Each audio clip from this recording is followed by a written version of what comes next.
Imagine a day where children are guided and nurtured in a way that honors their unique humanness. A day where, instead of being expected to change in order to fit in, children can be met right where they're at. Welcome to Where They're Planted, a podcast for parents and care providers of unique children. Caring for a child with a developmental, emotional, or behavior challenge, a neurodiverse brain, or difficult early life experiences can be confusing and exhausting. On this podcast, we'll help your child flourish and strengthen their roots by helping you not only understand them, but also gain the skills to help them bloom where they're planted. We'll use brain science, nervous system tools, collaborative strategy sessions, and a deep understanding of the developmental process to create a fertile environment around your child in order to nurture their growth. I am your host, Jen Bluske, an occupational therapist with over 25 years of experience and a parent coach. My most closely held title, however, is that of a single mom of 2 thriving adopted kids, so I have walked this walk. I am truly excited to share, teach, and dive into these important topics on each episode.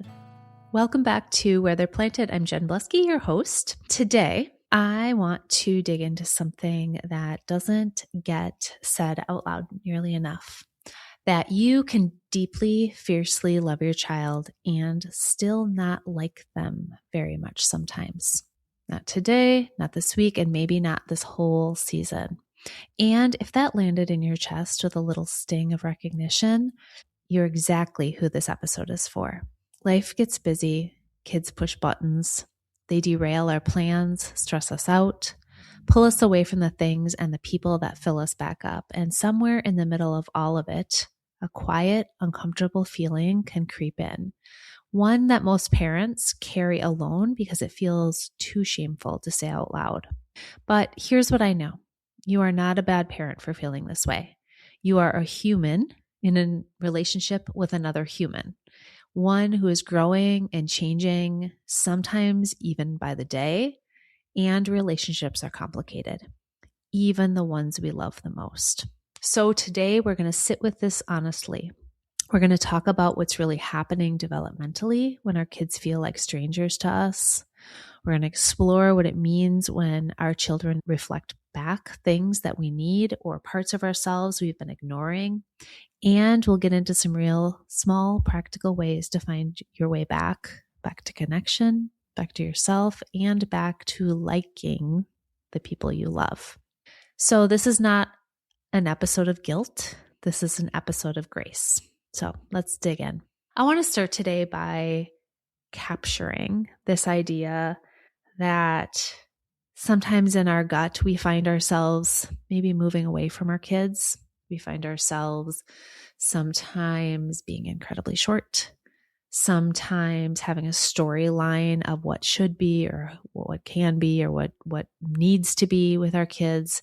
And I find that in my work and in my parenting, often I need some more context. I need some more understanding. I need to have another way of thinking about something in order to work through this idea of, wow, it's just really tricky to be around you right now, right?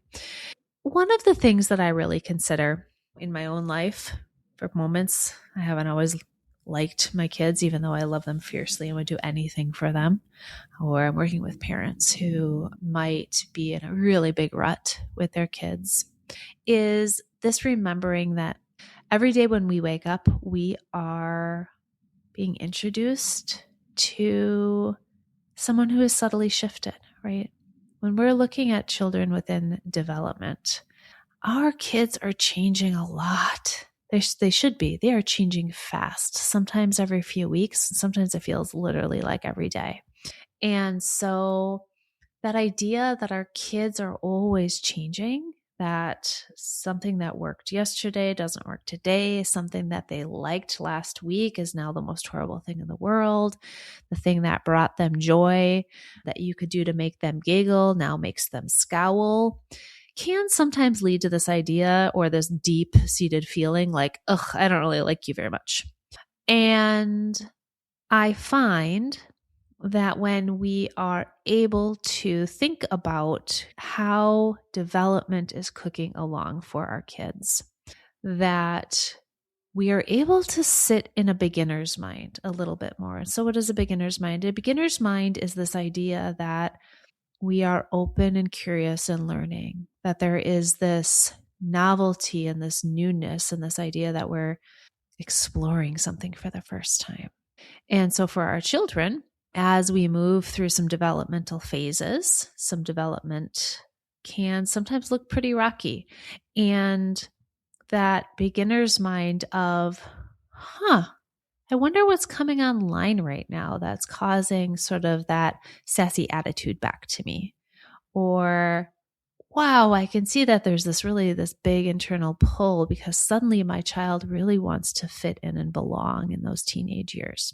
Or in our younger ones, when suddenly they go from these like delightful, often 14 to 18-month-olds into the quote unquote terrible twos where, everything is no and everything is a tantrum and a meltdown. And so this idea that by nature of development, our kids are changing. And for some of us, let's be real, change is hard, right? For some of our nervous systems, we want things to be the same. We just seek consistency and known. And then we are raising these children that we love dearly that are never showing up the same way for us. And so that is one of the considerations I think about when we're in that angsty moment of how do we continue to show up in relationship with our children, because that is a relationship we can't walk away from, right? Those relationships are there. We want to keep them strong. The other consideration I sometimes think about when parents come to me, or when, again, I pull from personal experience quite a bit as a parent, is sometimes our kids are showing us things through their actions and through their engagements with us or through their behaviors. Sometimes they're showing us something that we really need, right? I need to be in my room right now. You need to give me a break, right? Which, that might hit our nervous system like, oh, I don't even want to be around you. But when we dig a little bit deeper, sometimes this is a reflection of like, well, why can't I just do that, right? Why can't I just say, leave me alone, I want to go be in my room? And so sometimes that polarity, right, of experience is really a reflection. It's a reflection of something that is hitting for us in our system, something we need, maybe something we wish for ourselves, maybe something we wish we could do, or maybe something we wish we could say. And in our adult world and in our adult brain and our adult expectations, sometimes we're not able to do that, but developmentally our children sure are. Right. This is really common when we're in our raising teenagers. And our last episode was all about teenagers, as our teenagers are seeking autonomy and they're saying the hard things to us, and they're often beating to their own drummer and doing what they want, even though we might not be in agreement. Sometimes that's a reflection of, gosh, I wish I could do that. Or, man, I wasn't able to do that when I was younger.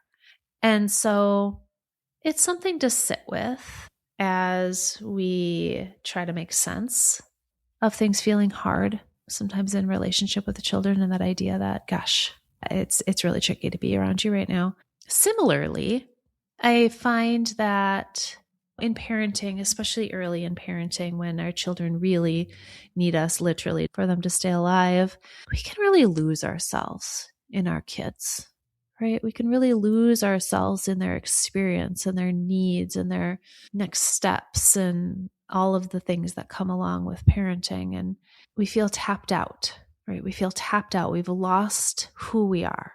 We've lost sometimes our voice as an independent human that isn't in a parenting role. And then our children sometimes are not grateful. This flies around a lot in my parent coaching work, is I just need my kids to be grateful. I need them to thank me for what I'm doing. And man, that would be amazing. That would feel really good to be like, Mom, thank you for cooking me a meal every single night. And if you can't cook me a meal, you still find me something to eat. Thank you. Dad, I really appreciate that you read to me every night, that you show up even though you're exhausted and you read to me. right? And when we've lost ourselves in our kids, as we often do and almost always do in some period of our parenting, we want the recognition that, like, I did this for something, right? This matters. This means something, and we want it from our kids. And our kids don't give it to us, right?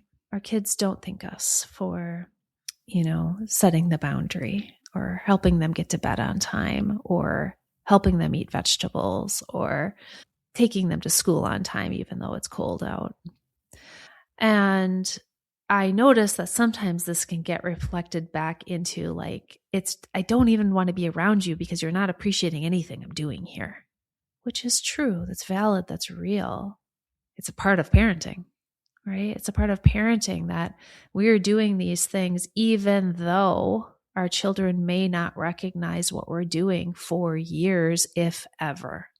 And it's something to sit with. It's something to sit with as we're considering what is causing that difficulty in the moments that we might be having it. And maybe giving ourselves a little grace to thank ourselves or to recognize what we're doing for ourselves. Or even better, to go to the parents that you are in community with and notice what they're doing for their kids. And hopefully they can do that for you, so that we can get a little bit of recognition about the work that we're doing in order to hopefully raise children that reflect our values and contribute to society in whatever way they're meant to contribute.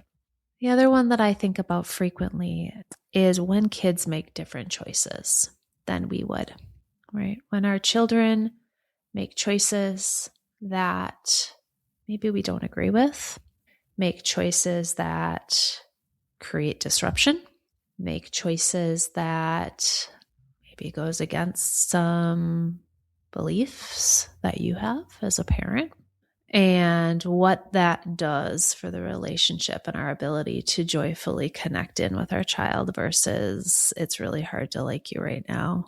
And I sit with this one often with other parents. And again, I've sat with this one myself as a parent so often, and is scanning back, opening our perspective to what is it about the choice that's hitting us wrong? Is it about there's a true safety concern here? Okay. Is it about some fear we have about what our child is going to be able to be or become? Is it about that we really want our child to reflect back to us in good light, right? Look at my child, they're so successful, that means I'm a good parent. It's not a direct line by any means, but in society, that's often what we are told. And then scanning back to, we're raising autonomous individuals in this world who are going to sometimes choose things differently than us. And wow, isn't that amazing that they have this autonomous thought and this autonomous drive to be themselves. And it requires a mindset shift, right? It requires a shift in deeply held beliefs about what our role is as parents, especially as our kids move into the teenage years and the young adult years, what our role is and what their role is eventually into adulthood. We talked a little bit about this in one of our most recent episodes around the story in our minds, episode 50, if you wanted to check it out. And so that's another noticing I have around when we hit that wall of, ugh, they don't like it. They don't want this. I don't want to be in their vicinity. It's just too tricky today or this week or this season of life. It's feeling challenging. And in that, our kids notice. I mean, even if we put a smile on our face, our kids are going to notice that something is off. And so I find that being really authentic with ourselves is a really important first step. I do want to offer some ideas. If you're listening and finding and really resonating with some of this, like, oh yeah, yep, that's where I'm at. I hear you. We've all been there as parents, some more than others, and that's okay. And it's about doing that little bit deeper reflection and finding a way in.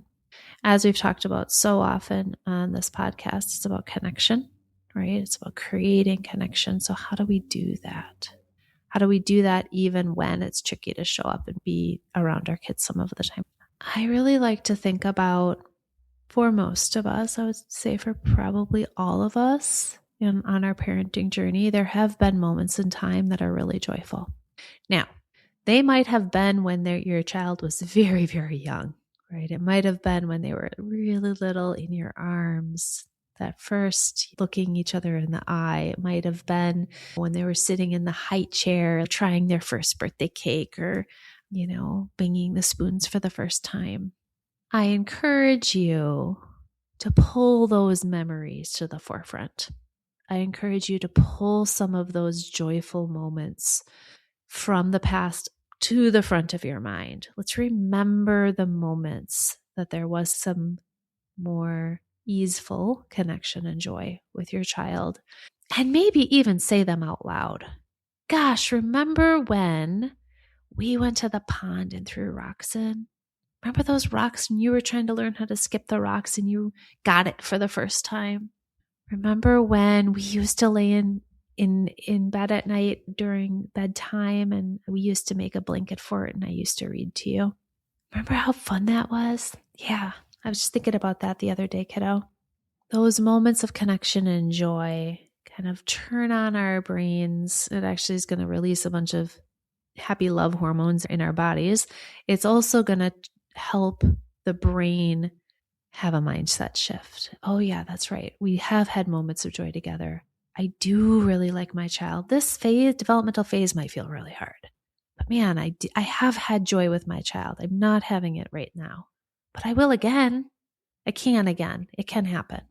And then we start looking for finding those small moments of joy together. And now when I'm talking small moments of joy sometimes. We have talked about this on the podcast, and this is vital when we are struggling to connect in and really like our kids, because our kids can see that. And so what can we do to tie some strings of connection and joy, right? This might be that I sit next to you and watch you play your video games.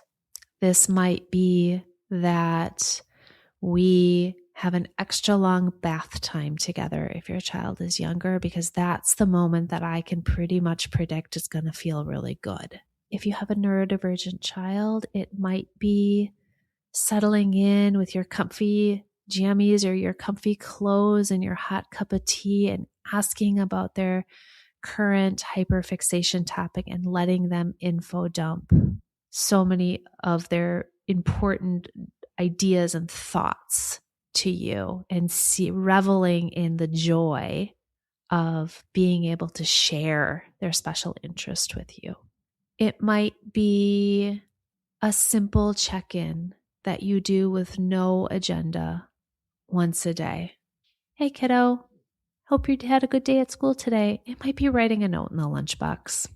A teeny tiny connection point where you can remember the connection. Again, not something that our children necessarily have to respond to, right? Because now we're setting ourselves up for possibly a repetition of what's causing it to be difficult to connect in with our kids.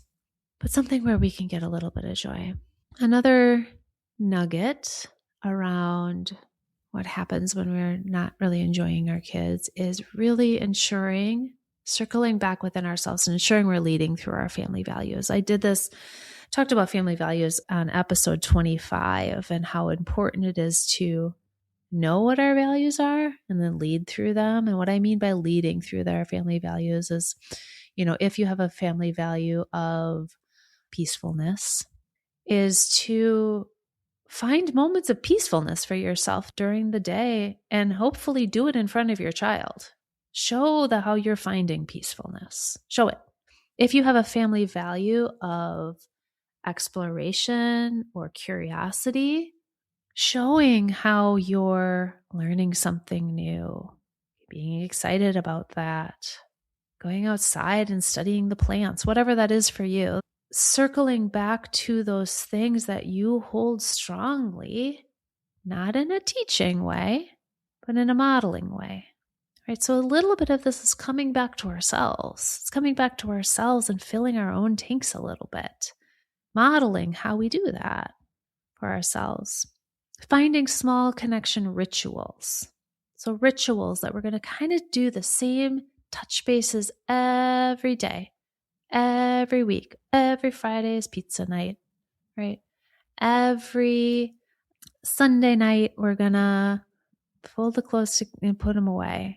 And we're going to do this. So we have some rituals that happen within the day where we can find predictable connection, even though it might feel hard. Just some simple rituals are really important. For our younger ones, this is often reading books. For our older ones, it might be watching the same show over and over again, one evening a week that we've already seen, super predictable, sitting next to each other on the couch, not talking. That might be where we're at, and that's okay. Thinking about, when we think about mindset, is how do we speak about our child to others and in our own mind, right? So this is one where it is super easy to be like, my kid's just lazy. They're just a lazy kid. See, look, they're lazy again. It's really hard to be around them.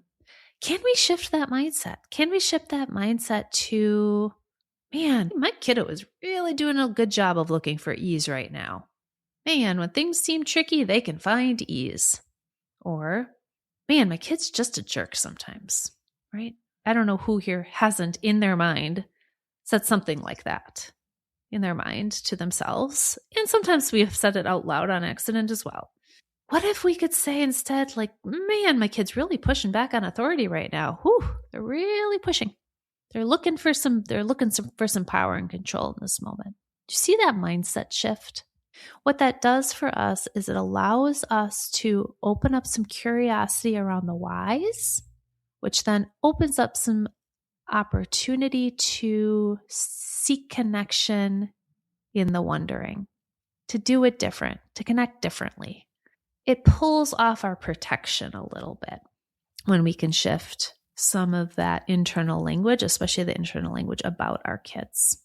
And then lastly, which I think is frankly the most important, is to find somebody to talk to about this.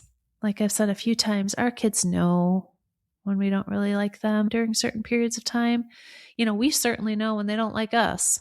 That's just human relationship. Let's find somebody to talk to, whether that be a coach or a therapist or a very, very attuned friend or a partner, in order to be like, man, it's really tricky to be around them right now. And really dig a little bit deeper into like why that's hitting us so much, right? Can we take those defenses down so that we can show up and delight in our kids as often as possible while we're setting boundaries and saying no and sometimes, being unappreciated? Can we delight in them by finding somebody to talk to, again, to help us make sense of and to fill us up? And so I appreciate you hanging in there for this episode that can sometimes hit a little bit hard. And I think it's important to talk about. I think it's important to talk about all of the aspects of parenting, not just the sunny stuff or not just the strategy stuff, but the real stuff of like what we have to do when we show up every day to care for our kids and to love our kids, even when sometimes it's tricky to like them in the moment. We can get through this. We can shift and change and create those deep connections. I think I'm going to leave it there. Thank you so much. If you're the kind of parent who listens to a podcast like this one, you're already doing the work. You're reflective, you're intentional, you want more than just surviving the hard days. You want to actually understand them. That's exactly what Deepening into Parenting membership from Thriving Parents Collective was built for. Deepening is a virtual community for conscious parents, especially those raising neurodivergent, intense, or highly sensitive kids who are ready to go beyond the basics and actually embody what connected parenting looks like in their real lives. It is rooted in neuroscience, shaped by lived experience, and led by Jen Bluske and Shannon Stuckey, two occupational therapists and parent coaches with over 40 years combined experience. Members get bi-weekly in-depth teaching, Q&A, guest speakers, access to a regulation center full of nervous system tools, and 20% off one-on-one coaching. Parenting is not meant to be done alone. Head on over to thrivingparentscollective.com to learn more and get on the interest list. Link is in the show notes. Where They're Planted is a Lit Path Studios podcast and is produced by Jamie Gale and Jen Bluske. Music is by Gaston Reen and Pod 5. Thank you for loving your child right where they're planted.